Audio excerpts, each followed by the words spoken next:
finalmente decidí hacer una editorial propia. 2002, en realidad. La fundación técnica de la editorial la abrimos en el 2002, pero no hubo actividad editorial real hasta mucho después, porque nuestra idea era empezar con un catálogo grande. Siempre pensamos hacer todo el catálogo en impresión bajo demanda, la idea desde el principio, con la idea de tener un catálogo. Ya, pero en el 2002 no se hablaba de impresión bajo demanda mucho. No creas, bueno, en parte sí. La primera vez que yo conocí el mundo fue con un editor norteamericano que quería hacer libros para teléfono hace unos 10 años, para Palm. Y claro, todos mirábamos aquello y nos parecía una especie de locura, ¿no? Pero sí que había máquinas de impresión bajo demanda, sobre todo para la publicidad. Entonces fui a varias presentaciones de las máquinas. Y claro, el paradigma de esas máquinas es hacer un libro de uno en uno.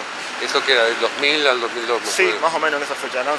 Sobre todo máquinas alemanas, que tenían unos costos de mantenimiento tremendos y era bastante costoso el proceso, y estaban pensadas para material, folletos publicitarios, cosas de ese tipo, no tanto para el mundo editorial. Y después sí que hubo alguna imprenta bajo demanda en Barcelona, a partir del 2004 aproximadamente. Es que en realidad el camino inicial de un editor para tener un catálogo con cara y ojos y para amortizar su inversión es muy arduo. Todas las editoriales que conocemos como marcas llevan décadas trabajando. Es muy difícil establecer una editorial como proyecto, con un catálogo que cumpla todo las expectativas de un lector en tan poco tiempo, ¿no? Continuamente encontraba, echaba a faltar muchos libros que yo había leído en mi infancia en mi país y que aquí no se editaban jamás, ¿no? Y pasaba lo mismo con libros de otros países de Latinoamérica. Entonces pensé que la mejor forma era tener un catálogo que completase todo aquello que yo quería buscar de esa literatura. ¿Cuántos son? 3. Sí. ¿Fumadores? Sí.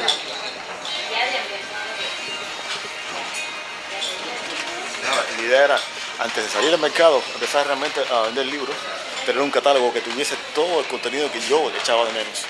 Un editor va sacando lo que le gusta, lo que el mercado le permite ir haciendo, hasta que... ¿Son 3? Sí, hasta que en décadas de trabajo tiene un catálogo que de algún modo refleja su actividad o sus intereses personales.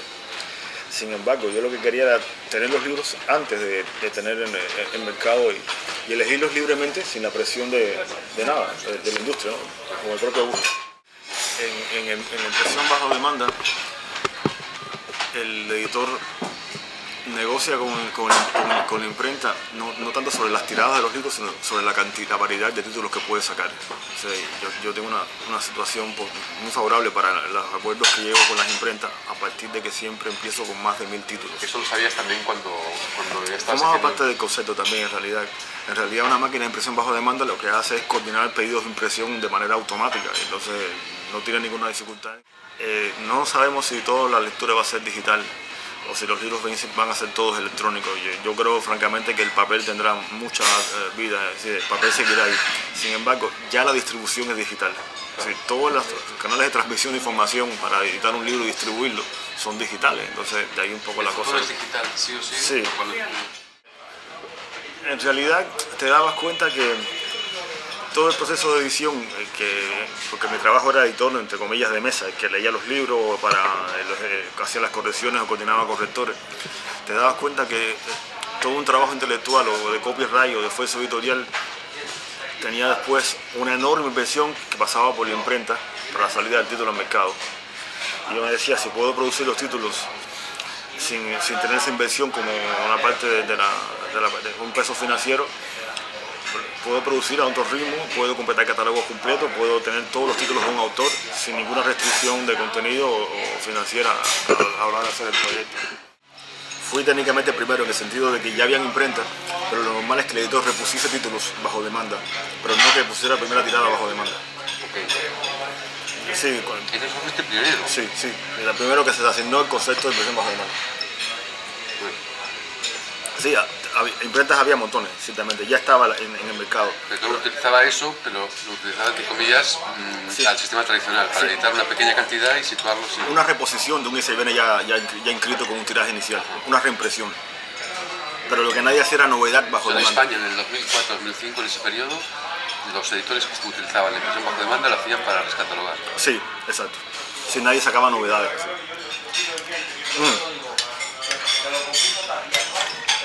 ¿Cómo estabas en ese momento moviendo? Un pequeño editor con 1000 títulos, ¿qué hacías? ¿Dónde vendías? Irónicamente, en ese momento tuve bastante, entre comillas, eco mediático por algo accidental. Como había tantos libros, cuando fue la boda del príncipe Leticia, ¿Ah, sí, un día estaba sentado, de hecho decidí salir al mercado un poco empujado por una situación oportunista de la demanda. Fue que cuando se casaron él le regaló un anillo, no sé qué, y ella le regaló una edición de Doncel de Don Enrique el Doliente, de Larra, de anticuario. Pero ese día el libro no estaba disponible en España. Muy bien. Entonces yo saqué ese libro y vendí unos cientos de ejemplares. Podía haber hecho una campaña mucho más fuerte. No había distribución ni nada. Pero claro, me rompieron el teléfono pidiendo libros de uno en uno, gente de todas partes de España, ¿no? Al final fue un negocito, ¿no? Tampoco perdí y tampoco... Y era un libro que... ¿Informaste a los medios? ¿Cómo fue la cosa? Sí.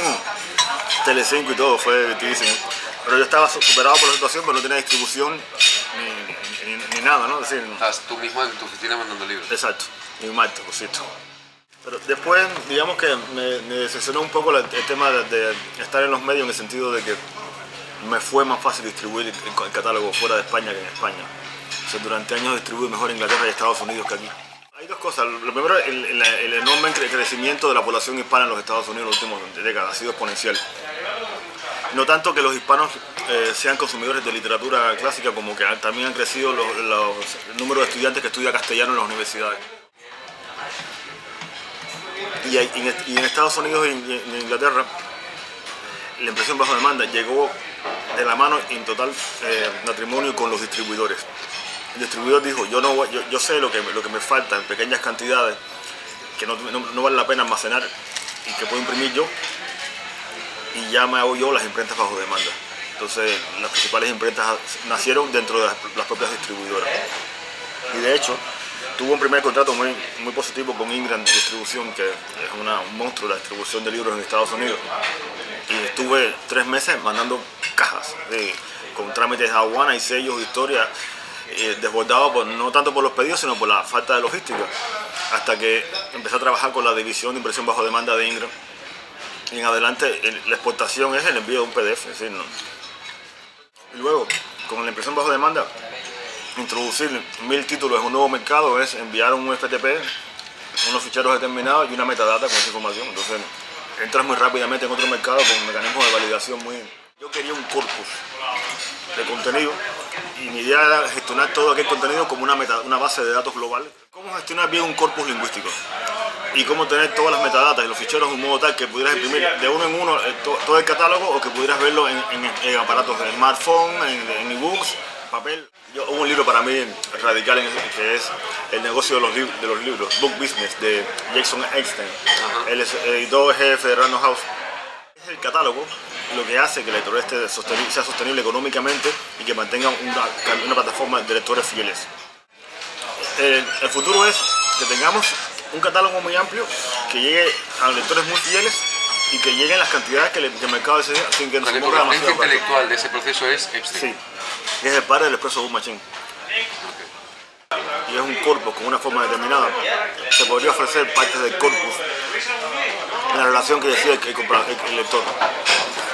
Es lo que se llama mashup editorial.